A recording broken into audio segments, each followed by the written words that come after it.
কে বলেছে দিনের শুরুটা দেখলেই বোঝা যায় যে সারা দিনটা কেমন যাবে? ম্যাথস বলে early start is equal to more productive hours. Hey everyone, welcome to pause and breathe.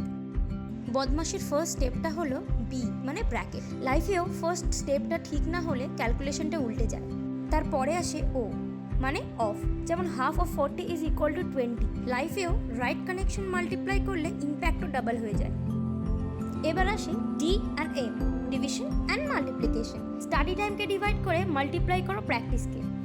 A addition, ছোটো ছোটো এফোর্ট স্যাক্রিফাইস অ্যাড হলে রেজাল্ট এমনিই বাড়বে। বদমাসের লাস্ট স্টেপ হলো এস অর্থাৎ সাবস্ট্রাকশন।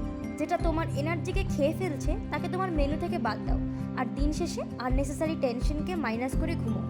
ক্যালকুলেশন শুধু ম্যাথসে নয়, লাইফেও চলে। অর্ডার ঠিক থাকলে আনসার ক্লিয়ার হবে। So pause, breathe and calculate. লাইফও একটা equation. Okay, bye, take care.